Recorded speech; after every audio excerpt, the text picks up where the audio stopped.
சிவபெருமான் பக்தர்களாகிய நேர்களுக்கு அன்பான வணக்கங்கள்.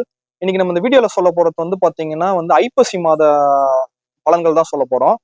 அதுக்கு முன்னாடி நான் என்ன சொல்றேன்னா பாத்தீங்கன்னா நம்ம கிளைண்ட்ஸுங்க எல்லார்ட்டையும் சொல்றேன். ஜோதிட வீடியோ பாத்தீங்கன்னா 500 ரூபாங்க. ஒரு ஒரு ஒரு ஒரு கேள்வியா நீங்க சம்பந்தப்பட்டு வரீங்க, முக்கியமான திருமண விஷயமா இருக்கட்டும், இல்ல இல்ல பொருத்தம் பார்க்கறதா இருக்கட்டும், இல்ல உங்க லைஃப்ல பிரச்சனையா இருக்கட்டும், எந்த ஒரு விஷயமா இருந்தாலும் எல்லாத்துக்கும் சொல்யூஷன் பண்ணிடலாம். அதுக்கு கன்சல்டேஷன் ஃபீஸ், ஓகேங்களா? கன்சல்டேஷன்னா நம்ம ஒரு 1/4 மணி நேரம் பேசலாம், ஓகேங்களா? கன்சல்டேஷன் 1/4 மணி நேரம், 10 நிமிஷம் தான் பேசுவோம். ஒரு 1/4 மணி நேரம் பேசலாம். 500 ரூபாய் சார்ஜ் பண்றேன். நீங்க அதை பார்த்து பயன் அடையுங்கள், ஓகேங்களா? சரி, ஓகே. இப்ப நான் ஐப்பசி மாத பலன்கள் சொல்றேன். ஐப்பசி மாதம் பாத்தீங்கன்னா 1ஆம் தேதி ஆரம்பிச்சு 30ஆம் தேதி 30 நாட்கள் இருக்குதுங்க. இதை ஃபர்ஸ்ட் தெரிஞ்சுக்குங்க. அதே மாதிரி பாத்தீங்கன்னா அக்டோபர் 18ஆம் தேதி ஆரம்பிச்சு ஐப்பசி மாதம் 1ஆம் தேதி ஆரம்பிச்சு நவம்பர் 16ஆம் தேதி 30 தேதி வரைக்கும் கம்ப்ளீட் ஆகுதுங்க. அதையும் புரிஞ்சுக்குங்க. ஓகே, நாம பேசிக்கா சில விஷயங்கள் சொல்லிட்டு அனைத்து ராசிக்காரங்களுக்கும் நம்ம போலாம் ஃப்ரெண்ட்ஸ், ஓகேங்களா? அதெல்லாம் பொறுமையா கேளுங்க. அதுக்கப்புறம் பலன்குள்ள போயிடலாம் ஒரு ராசிக்கும், ஓகேங்களா? இப்ப பேசிக்கா பாத்தீங்கன்னா எப்பவுமே மாத ராசி பலன்கள் சொல்றது ரொம்ப ரொம்ப கஷ்டங்க. ஏன் கஷ்டம்னா, தினராசி பலன்கள் சொல்லிடலாம், வார ராசி பலன்கள் சொல்லிடலாம், வருட ராசி பலன்கள் சொல்லிடலாம், சனி பயிற்சி சொல்லிடலாம், குரு பயிற்சி சொல்லிடலாம், அதிசார பயிற்சி சொல்லிடலாம்.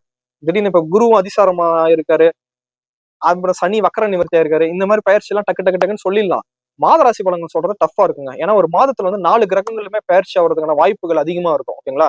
4 கிரகங்களுமே அதாவது சூரியன், புதன், செவ்வாய், சுக்கிரன், அந்த 4 கிரகங்களுமே பயிற்சி ஆகிறதுக்கான வாய்ப்பு இருக்கிறதுனால பலன்கள் சொல்றது டஃபா இருக்கும்.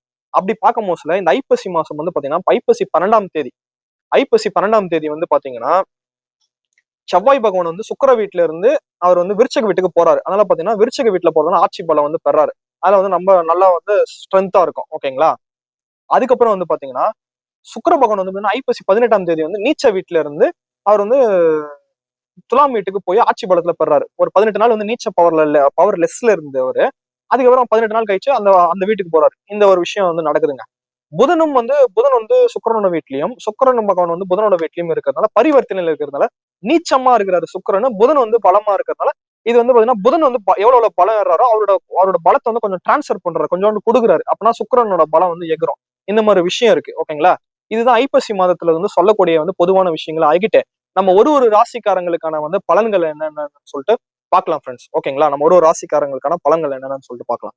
ஓகே, பெரும் புகழை அடைய போகும் சிம்மராசிக்காரர்களே, சிம்மராசிக்காரங்களுக்கு பாத்தீங்கன்னா பெரும் புகழ் அடையக்கூடிய மாதமா இந்த ஐப்பசி மாதம் 30 நாட்களா இருக்கு. கொஞ்சம் ராசிநாதன் நீச்சமா வராரு, 3ஆம் வீட்டுல நீச்சமா வராரு. அதனால பாத்தீங்கன்னா எந்த முயற்சிகளும் உங்களால செய்ய முடியாது. இருந்தாலும் அவங்களால பேச முடியும். எதனா முயற்சிகளை எடுத்துக்கிட்டே இருக்க முடியும். கொஞ்சம் பலவீனமா தென்பட்டாலும் எதனா ஒரு முயற்சிகளை எடுத்துக்கிட்டே இருக்க முடியும். வெற்றிக்கான மாதமாவும் இருக்கு, ஓகேங்களா? சிம்ம ராசிக்காரங்களுக்கு அந்த பேச்சு 3ஆம் அதிபதியும் நீச்சம், அதே மாதிரி பாத்தீங்கன்னா 3ஆம் அதிபதியும் நீச்சம், ராசிநாதன் நீச்சனால கொஞ்சம் கப்பு செப்பு இருந்தாலும் மறைமுகமான நாளுக்கு மேல செகண்ட் ஹாஃப் அபரிவிதமான வெற்றிகளை ஈட்டக்கூடிய மாதமா இருக்கும். இது பேரும் புகழும், நினைச்சது சாதிக்கிறது, வெற்றி அடைகிறது எல்லாமே இருக்கும். 18 நாளுக்கு அப்புறம் இருக்கும். அதை ஒரு பாத்துக்கணும்.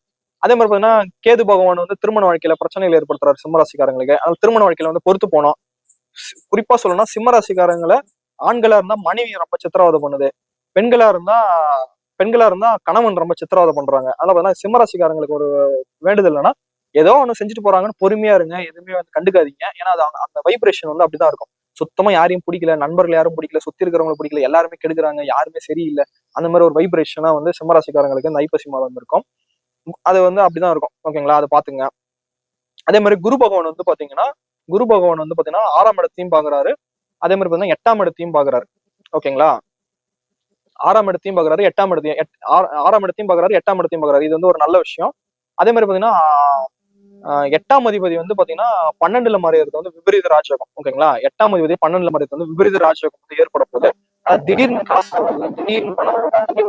திடீர்னு ஜாக்பாட், திடீர்னு எதிர்பாராத நடக்கிறது, திடீர்னு லாட்டரி சீட் அடிக்கிறது, திடீர்னு ஜாக்பாட் ஆகுது, திடீர்னு அதிர்ஷ்டம் எல்லாமே சிறப்பா சிம்மராசிக்காரங்களுக்கு நடக்கும் ஃப்ரெண்ட்ஸ், ஓகேங்களா? இந்த விதமான பலன்கள் கண்டிப்பா சிம்மராசிக்காரங்களுக்கு பெட்டராவே இருக்கு, ஓகேங்களா? ராகு கேதுக்கு தான் சொல்றேன், திருமண வாழ்க்கையில இதுவா பாத்துக்கணும். செவ்வாய் பகவான் பாத்தீங்கன்னா 4ஆம் இடம் சுகஸ்தானம் கொஞ்சம் நிம்மதி இல்லாம தவிக்கிற மாதிரி இருக்கும். கொஞ்சம் கோவம் ஆத்திரம் வந்தாலும் கொஞ்சம் அமைதியா இருக்கிற மாதிரி, சூழ்நிலை கருதி அமைதியா இருக்கிற மாதிரி இருக்கக்கூடிய வாய்ப்பா சிம்மராசிக்காரங்களுக்கான பலன்கள் இருக்கு, ஓகேங்களா? சரி, ஓகே ஃப்ரெண்ட்ஸ், இந்த வீடியோ உங்களுக்கு பிடிச்சிருந்தா லைக் பண்ணுங்க, ஷேர் பண்ணுங்க, சப்ஸ்கிரைப் பண்ணுங்க. Thank you friends.